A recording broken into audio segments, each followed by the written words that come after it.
આજરોજ અમદાવાદ ખાતે એર ઇન્ડિયાની અમદાવાદથી લંડન જતી ફ્લાઇટ ક્રેશ થઈ હતી. તેમાં અંદાજિત 200 લોકોનું દુર્ભાગ્યપૂર્ણ નિધન થયું છે. પ્લેનનું ક્રેશ લેન્ડિંગ મેડિકલ હોસ્ટેલ પર થયું હતું, જેમાં ઘણા ટ્રેની ડોક્ટરની પણ જાનહાનિ થઈ છે. સાથે સાથે પૂર્વ મુખ્યમંત્રી વિજય રૂપાણીનું પણ મોત થયું છે. તેઓ 12 નંબરની સીટ પર હતા. આ સત્તાવાર સમાચાર છે.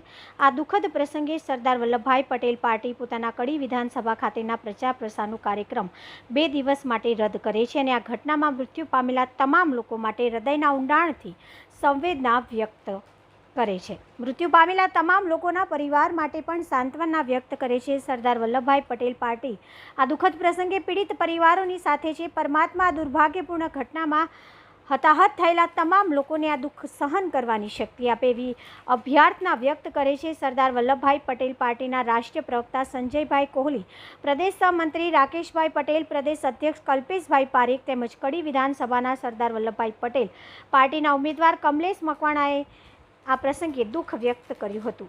રિપોર્ટર દિનેશ પટેલ, બાયડ. वंदे मातरम। आज सरदार वल्लभभाई पटेल पार्टी कड़ी विधानसभा का प्रचार करते हुए हम लोगों को इमीडिएटली पता चला कि एक अहमदाबाद के अंदर बहुत बड़ा प्लेन हादसा हो गया है। उसमें हमारे आदरणीय भारतीय जनता पार्टी के कर्मठ नेता रूपाणी साहब का भी नाम सुनाई में आ रहा है।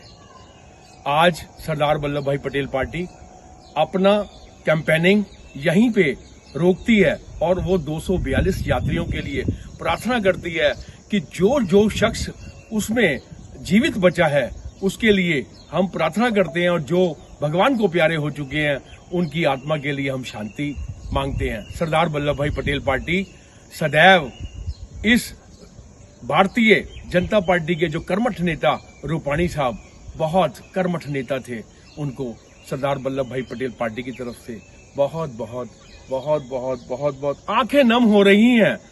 ऐसे कर्मठ नेता बड़े मुश्किल से इस धरती के ऊपर मिलते हैं। आज उनको सरदार वल्लभभाई पटेल पार्टी की तरफ से श्रद्धांजलि आती है। जय सरदार, जय सरदार। ओम शांति, ओम शांति, ओम शांति। સરદાર આજે સરદાર વલ્લભભાઈ પટેલ પાર્ટી તરફથી અમારો પ્રચાર કડી 24 વિધાનસભાનો પ્રચાર થઈ રહ્યો હતો. તે દરમિયાન અમને સમાચાર મળ્યા કે અમદાવાદમાં પ્લેન ક્રેશ થયું છે. તેમાં 150થી વધારે વ્યક્તિઓની હાલત બહુ જ ગંભીર છે અને એવા સંજોગોમાં અમુક લોકો મૃત્યુ પામ્યા છે.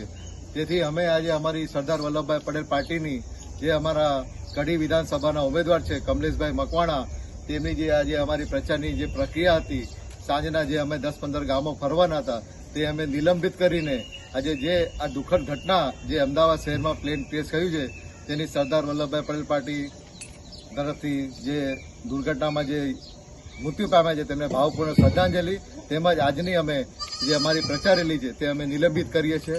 જય સરદાર, જય સરદાર। આજ રોજ જે અમદાવાદમાં પ્લેન દુર્ઘટના થઈ એની અંદર 242 મુસાફરો હતા. તેમાંથી 200 મુસાફરોનું આકસ્મિક દુર્ઘટનામાં મૃત્યુ થયેલ છે. તેના માટે સરદાર વલ્લભભાઈ પટેલ પાર્ટીના ઉમેદવાર મકવાણા કમલેશભાઈ 24 કડી વિધાનસભામાં ઉમેદવારી કરી હતી અને એમનો પ્રચાર પ્રસારનો કાર્યક્રમ ચાલુ હતો. તે દરમિયાન અમોને ખબર પડી કે પ્લેન દુર્ઘટના થઈ છે અને 200થી વધારે વ્યક્તિઓ તે હાદસામાં મૃત્યુ પામ્યા છે. તેમની શ્રદ્ધાંજલિ રૂપે અમે આજથી 12 તારીખથી સાંજના 4 વાગ્યાથી કાલની તારીખ 13/6/2025ના રોજનું પણ કેમ્પેન અમારું મુલતવી રાખીને તેમને ભાવભરી શ્રદ્ધાંજલિ અર્પણ કરીએ છીએ. જય સરદાર। आज सरदार वल्लभभाई पटेल पार्टी कड़ी विधानसभा की कैंपेनिंग के अंदर कैयल गांव के अंदर जिस वक्त पहुंची उस वक्त हम लोगों को समाचार मिला कि अहमदाबाद के अंदर 242 पैसेंजर का एक प्लेन एयर इंडिया का क्रैश हो गया। बड़ी दुखद सूचना को सुनकर सरदार वल्लभभाई पटेल पार्टी के जो विधानसभा के उम्मीदवार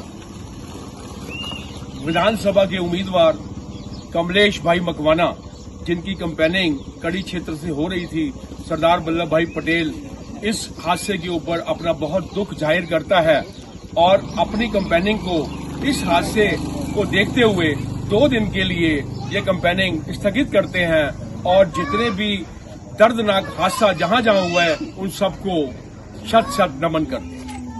जय હું કમલેશભાઈ મકવાણા વિધાનસભા કડી 24ના ઉમેદવાર સરદાર વલ્લભભાઈ પાર્ટી તરફથી હું પ્રચારમાં હતો ત્યારે અમદાવાદમાં પ્લેન દુર્ઘટનાની અંદર 200થી વધારે માણસનું મૃત્યુ થયેલ છે તે બદલ એમને હું શ્રદ્ધાંજલિ અર્પણ કરું છું તથા 2 દિવસ માટે મારો પ્રચાર રદ કરું છું. જય સરદાર. જય સરદાર.